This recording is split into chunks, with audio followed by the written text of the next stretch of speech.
What is up, guys? It's CBrev, aka Dissonance by Design, and I'm bringing you your #1 screen guide to Madden 15.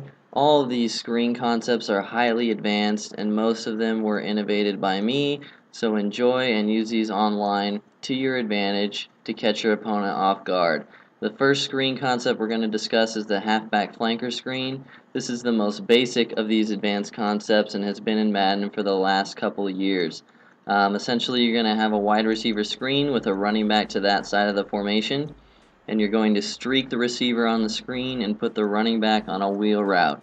This creates a situation where whoever was blocking for the receiver will now run out in front of the running back going to the flats and block for him instead. This play was actually a bad example to show in this video because, as you can see from the formation, only the tight end is pulling out to block, but you can still see the basic concepts of the play. You're just going to want to hit your running back in the flat behind those blockers and get moving upfield. Very easy, very basic, very effective concept. Screen number 2 is the motion halfback FL screen. This is the same exact concept as the last screen, except it's going to be in a formation where the running back is on the opposite side of the formation of the receiver on a screen. You're still going to streak the receiver and put the running back on a wheel, but this time you're going to motion the halfback over to the side of the screen and run the play like normal. This is often more effective than the first example of this concept because you often get one more blocker to the side of the running back when you run the play. I prefer this version of the two. Screen number 3 is the halfback motion bubble screen. This is one of my favorites and I run it often. It's essentially the same concept as the FL screen, the first two screens, but with a bubble screen play.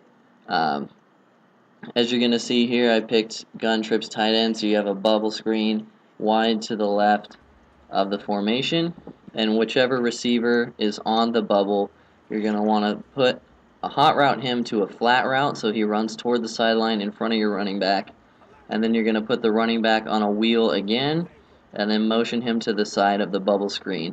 This creates a situation where you now have a bubble screen for the running back instead of the receiver, and the running back runs out to the flat with 3 blockers in front of him. You can see the effectiveness of that play here.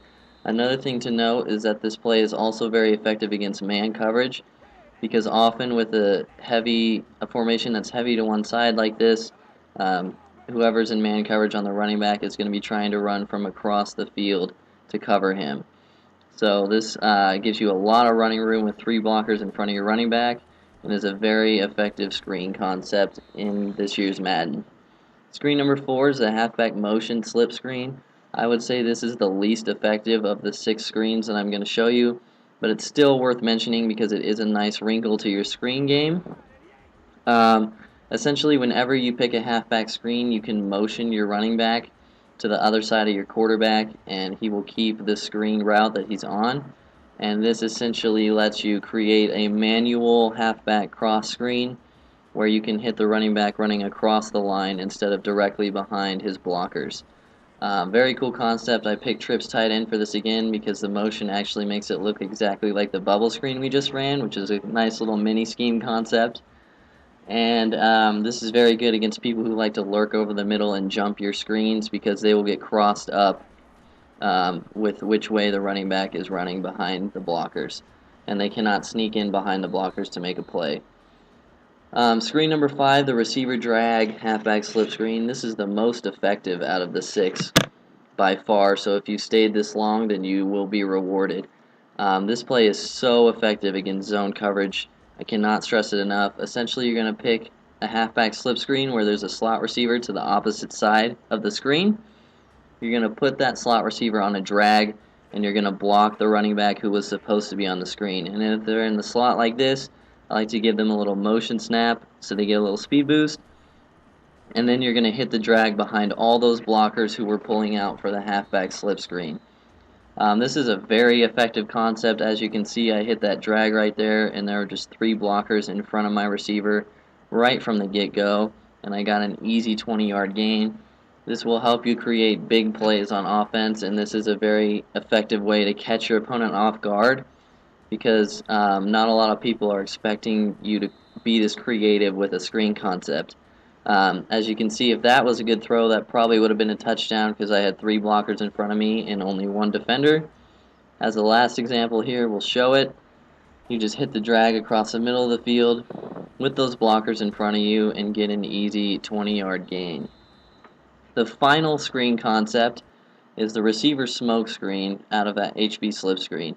This is a very, very complex screen concept, and it requires a lot of time to get it off. So you're going to want to run a max protect look. Essentially, you're going to pick a halfback slip screen where there's a receiver to the outside of the side of the screen. You're going to audible that outside receiver to a smoke screen hot route. And then in this example, I'm going to block the tight end and the running back, and I'm also going to motion the receiver to the middle of the line so he blocks. I kept this example in real quick. As you can see, with the center pulling out, someone can get right through the line with a D tackle and it completely blows up the play. That's why I motion that slot receiver to the middle of the line, time it well so he can pick up that block and give you enough time that you need. All you need is time with this play because regardless of the coverage, you're going to get a reception to that X receiver with 3 blockers in front of you. Even if it's man, they will block the man while the ball's in the air, and you'll have running room in front of you. As you can see, this is zone. I've got 3 blockers in front of my smoke screen, and if I hadn't gotten a glitchy animation there, I would have had running room for days. I had 3 blockers in front of me versus just 1 defender. In this last example, you'll get to see man coverage, and you'll see how the blockers just pick up the guy covering the smoke screen, and then I have running room in front of me. You also see that receiver pick up the D tackle over the middle of the line. So that's it for the screen concepts. If you enjoyed this video, please like and subscribe. I've got a lot more advanced Madden content. I am one of the best players in the game, and I have been for a couple years now. So if you want only the best tips and plays, please subscribe to my channel and expect more. Thanks, guys.